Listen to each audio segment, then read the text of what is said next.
Hi everyone, Squee here, and welcome to the next episode of Rifts. So, here's the deal. We have a couple of sessions missing that I no longer have the recording for, so I can't actually play those sessions for you. However, it's very important that you know what happened, because obviously this isn't an episodic thing. You need to know what takes place in every session, or you'll be lost when the next session starts.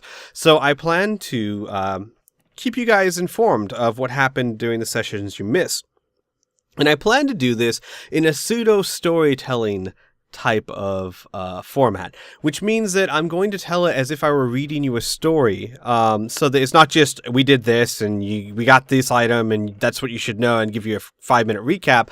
I intend to give you a much more in-depth story of what happened. And I will try to read it as though I was actually reading to you a book or something like that. However, I haven't taken the time to actually write out every word. I have a list of events that took place, and I'm going to use that list to tell the story.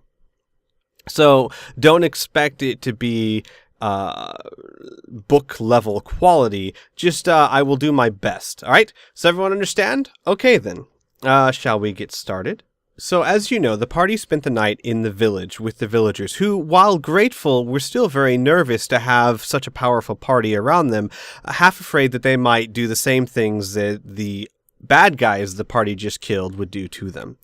The very next morning, they woke up, and they spent the morning doing a myriad of different tasks. Al hunted down the village elder and asked to give everyone a medical checkup. Since he was a doctor and he was in the area, he wanted to make sure that everyone was healthy and okay and didn't need any treatment before he went.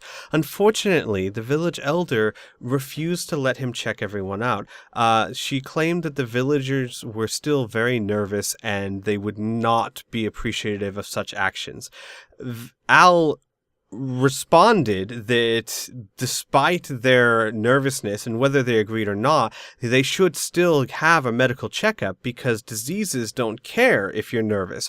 However, again, the village elder politely refused, but sternly told him no, and he didn't have the heart to press the issue any further than he had.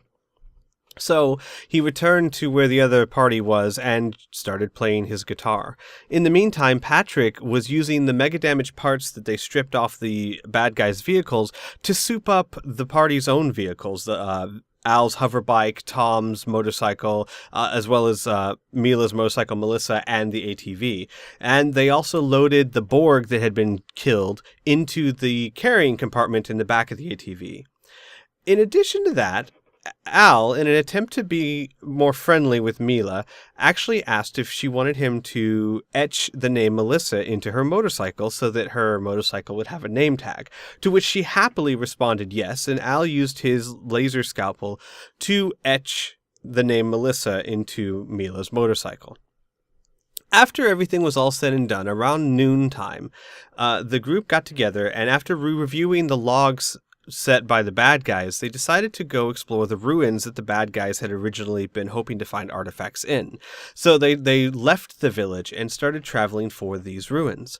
Using the journal entries and maps, Patrick and Tom were able to use their land navigation skills to lead the party to a cave. And at this cave, they found that there were two people guarding the outside of the cave in full body armor. They pulled up before they were noticed by the people in front of the cave, and Al used his eye to zoom in and get more details on the two guards. The two guards were very interesting. Al used his thermal imaging to check to see if they were human, if there was anything strange about them, and all appearances pointed to them being just humans in power armor. However, when he zoomed in on their faces behind their faceplates, they looked very gaunt and starved and pale, and their eyes were very hazy, giving the party the impression that they had stumbled upon zombies, to which Patrick actually got quite excited about, and I mean happy excited, because he might have a chance to interact with zombies. But the rest of the party, being very cautious, decided to approach this in a much more careful manner. Al stayed back with the motorcycles, using one of them as cover, and set up a sniper perch, while the others were to walk up and meet them. Before they headed out, Al told them all to put their walkie-talkies to a certain set frequency so that they could communicate with each other. When asked where his walkie-talkie was, he pointed out that he had a small implant behind his right ear that allowed him to communicate with them as if he had a walkie-talkie of his own. And that way they would be able to maintain contact with each other, and he could still give them direction from way back there if there was something he could see that they couldn't. So, with this set and ready to go, Tom, Mila, and Patrick started to walk towards the two guards who they thought were zombies, while Al stayed back and covered them with the rifle. The guards did not move or even acknowledge their presence until the three of them had walked to within 60 feet of the two guards, at which point the two guards immediately turned towards them and raised their weapons. Expecting such an action, Al immediately fired on the closest enemy, hitting him square in the face of the body armor, while not breaking through the body armor, damaging the glass and making it difficult for the enemy to see. Tom immediately dove to the left behind some bushes, and Patrick immediately shot to the right behind a tree, leaving poor Mila all by herself wondering why she was suddenly alone, just at the time the two zombies fired at her, the closest and most open target. The closest zombie missed due to his cracked faceplate, but the furthest back zombie actually managed to hit Mila right in her chest plate. Though Mila's armor was more than enough to protect her from it, she still cried out in fear and surprise. When she cried out, however, a change came over Tom. He became enraged and his face contorted in anger. He placed his hands palm down on the ground, and suddenly the enemy that had hit Mila was engulfed in a torrent of fire that shot 10 feet into the air in a fiery tornado. It continued to swirl and started to burn through the body armor of the opponent. Mila, recovering from the shock of getting hit and seeing a huge pillar of fire appear out of nowhere, dove behind the bushes with Tom. Raising his eyebrow at the sudden pillar of fire, Al turned his attention to the closest zombie and told Patrick to concentrate fire on that zombie to try and take him out as quickly as possible. At that moment, the zombie that was engulfed by the flames walks out of the fire and takes a shot at Patrick, hitting him in the chest of his body armor and splitting the tree with a second shot. Stunned, but managing to keep his wits about him, Patrick returned fire and hit his attacker full on in the chest. The armor that had already been damaged by the torrent of fire broke, and Patrick's laser ate into the enemy's body, completely melting him from the inside out, after which the burning husk fell to the floor, not to move again. Al took another shot at the closest enemy with the cracked faceplate, but his targeting computer malfunctioned and the shot went wide. Quietly cursing at his misfortune, Al stood up, looked down the sights of his gun, steadied his aim, and shot the enemy one last time directly in the face. The already damaged body armor cracked, and the laser went completely through the enemy's head, and it exploded like a watermelon. The battle had ended just as quickly as it had started. Tom lifted his palms up from the ground, and the fiery tornado disintegrated into thin air.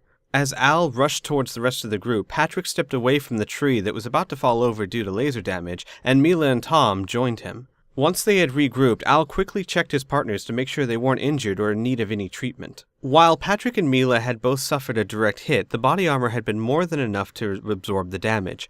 Patrick, however, was rattled. He had very rarely been shot at, and this was the first time he had ever actually been hit. Obviously sounding a little shaken, he started to remove his body armor, muttering about needing to fix it before they continue. Al, on the other hand, said that they needed to press their attack and keep the element of surprise, claiming that if there were any more enemies inside the cave, they needed to attack before they had time to prepare. Patrick was inconsolable, though, and claimed that he absolutely needed to take off his body armor and repair it. Al, seeing that his friend was clearly shaken by the whole ordeal, decided to continue into the cave with Tom and leave Mila here with Patrick until he was ready to continue. Al and Tom slowly moved into the cave, and it very quickly became so dark that Al had to activate his night vision eye and keep Tom close to him to keep them from running into walls. They very quickly came to a 4-way intersection, with a stick of incense burning on the wall, generating a decent amount of light and some sort of smoke. While the two of them were trying to figure out which direction to go, they heard noises coming from the hallway directly in front of them, and decided to hide up against the wall, while Tom somehow magically extinguished the flame that was on the wall. Using his night vision eye, Al saw 3 very skinny, almost starved humans enter the intersection wearing nothing but rags. 2 of them had just normal knives, but the furthest one back actually carried a vibroblade, something capable of damaging their body armor. Suddenly, one of the 2 hiding up against the wall made some sort of noise, and all 3 of them turned directly towards them. Al immediately shot past the 2 front ones and went directly for the one with the vibroblade, assuming that it was the most dangerous target. He drew his 2 neural blades, and swiping away the vibroblade with one hand, he brushed the knife across her exposed skin with the other and activated the neuroblade. A surge of electricity stunned and paralyzed her body as she jerked and fell to the floor. The closest one in rags to Tom started to move towards him, but before he could take more than 2 steps, Tom hit him directly in the chest with a bolt of fire that literally incinerated the top half of his body while the lower half fell to the floor smoldering. The last guy, shocked by the sudden flash of light, fell to the floor, stumbling over the lower half of his once friend.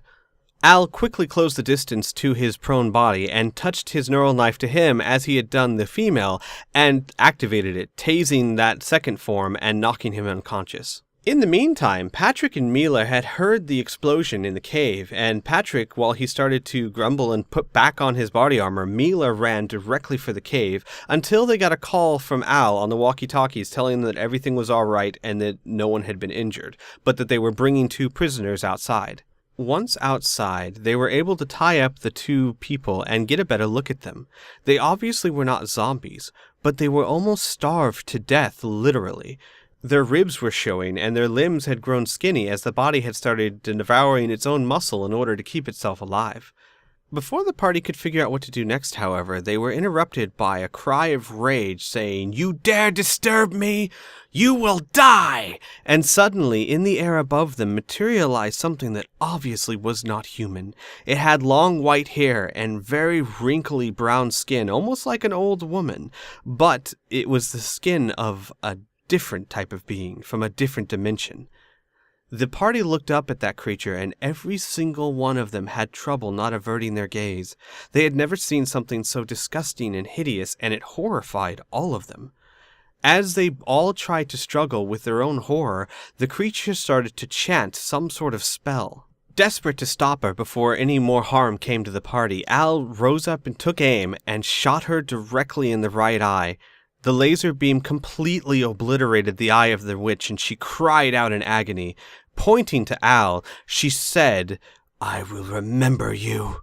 There was obviously venom and anger in her voice, but Al could tell there was also fear. And then the witch vanished just as quickly as she had come. The second she disappears, the 2 prisoners wake up as if they were dreaming and begin blinking around, looking around in surprise. The party questions them, and they find out that they don't remember much at all of what's happened.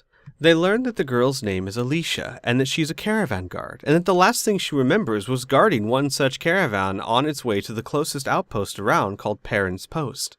The gentleman's name was Kyle, and he was from a village nearby.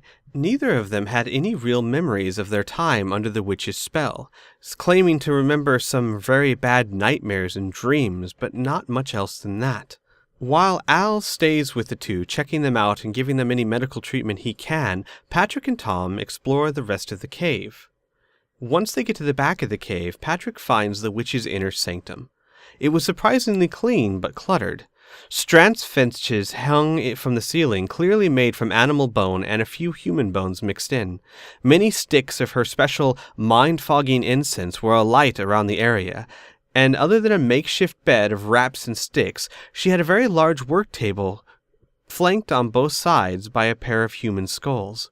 Upon it was unused sticks of the incense and a hot, warm stone of volcanic glass. Also, an iron cauldron, 2 large yellow gems, 6 containers of preservative potions or oils, and in the very center, on top of a 8-pointed star that was drawn in chalk, was a ring. The ring was pitch black and made from what seemed to be obsidian. The only mark on it was that of an 8-pointed star that matched the work table's surface. It seemed to be scratched into the surface. Patrick gathered all the artifacts of magical significance, including the warm volcanic stone, the 2 yellow gems, and the ring, and went back outside. In the meantime, Al and Mila had offered to give the survivors a lift to Perrin's Post where they could receive proper medical attention, for no charge. Alicia actually told them that if they'd do that for her, she would do anything for them. Short of sleeping with them, she added after a thought. Also, now that things had had a chance to calm down, Tom had to explain to the rest of the party how he had suddenly made a magical pillar of fire appear in the air. Apparently, he's what they call a firebender. He has the ability to manipulate flames, whether to extinguish them or to ignite them at will, and in turn, any form of plasma, like flames, will not hurt his body. While the rest of the party was only impressed by this ability, Tom seemed a little nervous about exposing such details about himself, and the rest of the party decided it was better not to push him too far. So instead, Patrick, who was very excited about the gems he had found and wanted to determine what their magical properties were, began to question the 2 survivors about them, holding up each gem or magical artifact in front of them and asking them if they knew what magic it had.